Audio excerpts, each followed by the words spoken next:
High বন্ধুরা, কেমন আছো? আশা করি সবাই ভালো আছো। আমি সামিয়া মিতু। আমি আজকে ভিডিওতে এসেছি কিছু গুরুত্বপূর্ণ কথা বলার জন্য। এবং মাননীয় প্রধানমন্ত্রীর উদ্দেশ্যে আমি সরাসরি আজকে কিছু কথা বলতে চাই। আমি এতদিন অনেক প্রতিবাদ করেছি, কিন্তু সেগুলো মাননীয় প্রধানমন্ত্রীর উদ্দেশ্যে কোনো কথা বলা হয়নি।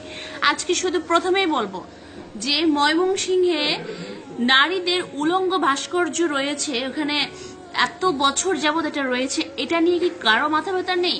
যেখানে ইসলাম নারীকে সর্বোচ্চ সম্মানটা দিয়েছে, সেখানে নারীদের উলঙ্গ ভাস্কর্য বাংলাদেশে আমাদের বাংলাদেশের 90% মানুষ যেখানে মুসলিম, সেখানে কিভাবে একটা উলঙ্গ ভাস্কর্য তৈরি হয় নারীদের?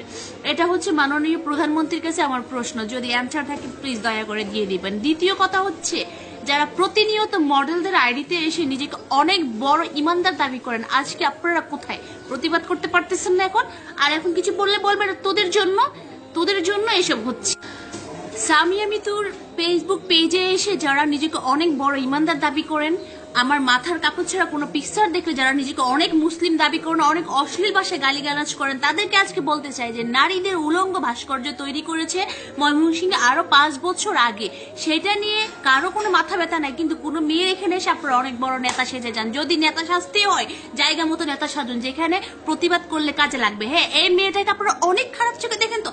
প্রতিবাদ করলে কিন্তু সামিয়া মিতুই করে, কাজে লাগুক আর না লাগুক সামিয়া মিতুই প্রতিবাদ করে। কোনো মডেল দেখেছেন প্রতিবাদ করতে? কখনো করে না, কারণ তারা কখনো নিজেদের সময়, নিজের যতটুকু সময় আছে তারা মিডিয়ার মানুষ নিয়ে কাটাচ্ছে, কিন্তু বাহিরের মানুষের জন্য একটা সেকেন্ডের সময় কখনো দেয় না। দিলে সামিয়া মিতু দেয়। তাই আমার কথাগুলো অনেকের কাছে ঝাল লাগে, কারণ আমি সবসময় উচিত কথা বলে থাকি।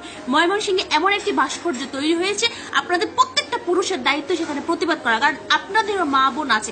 মাথায় কাপড় না দেওয়া আর উলঙ্গ ভাস্কর্য তৈরি করা অনেক পার্থক্য এর মধ্যে, বুঝতে পেরেছেন? সর্বশেষ আমি মাননীয় প্রধানমন্ত্রীর উদ্দেশ্যে ছোট্ট একটি রিকোয়েস্ট করব। সেই রিকোয়েস্টটি হচ্ছে, আমি মন থেকে বলছি, প্লিজ দয়া করে ময়মনসিংহে এরকম ভাস্কর্যটি ভেঙে ফেলুন।